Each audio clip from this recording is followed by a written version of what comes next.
Hi students, இப்போ நம்ம 10th maths chapter 1 exercise 1.3 ல second sum பார்க்கலாம். capital X equal to 3 4 6 8 கொடுத்திருக்காங்க. அதுக்கு அப்புறம் ரிலேஷன் என்ன கொடுத்திருக்காங்க? x, f of x. xங்கிறது capital X இங்க கொடுத்திருக்கிறது. f of xங்கிறது என்ன expression? x square plus 1. Determine whether the relation is a function from x to n. இது வந்து ஃபங்க்ஷனா அப்படினு நம்ம கேக்குறாங்க. வாங்க சால்வ் பண்ணலாம். capital X equal to 3 4 6 8. நம்ம ரிலேஷன் என்னது? f of x equal to x square plus 1.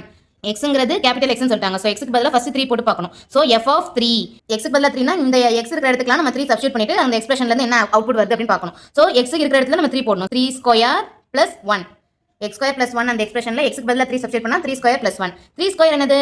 9. 3 ஸ்கொயர்னா 3 into 3. So 3 into 3ங்கிறது 9. So 9 plus 1 is equal to 10.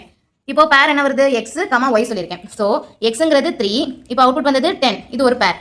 இப்போ x வந்து அடுத்து என்னது 4. So f of 4 is equal to 4 square plus 1. 4 square na 4 into 4. 4 into 4 na 16. 16 plus 1 17. இதுக்கு பேர் என்னது 4, 17.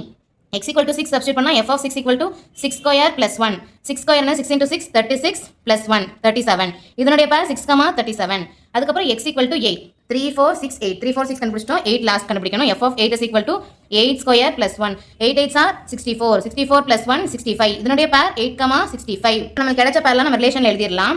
First பேர் என்னது 3, 10, 4, 17, 6, 37, 8, 65. Borrow டயகிராம்ல பாருங்க. கேபிட்டல் எக்ஸ்ங்கிறது நம்மளுக்கு கொடுத்தது வந்து என்னது 3, 4, 6, 8. என்னங்கிறது நம்மளுக்கு கிடைச்ச அவுட்புட் அது வந்து 1ல இருந்து இன்ஃபினிட்டி வரைக்கும் போயிட்டே இருக்கும். ஸோ இப்போ நம்மளுக்கு வந்து நான் ஆன்சர் வந்தது மட்டும் நான் எழுதிக்கிறேன். 10 அதுக்கப்புறம் டாட் டாட் போட்டு 17 37 65.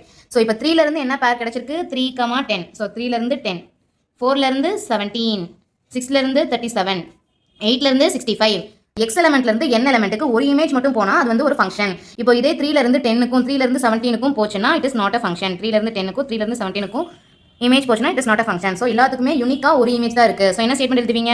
All elements in x have only one image in n. Therefore, it is a function.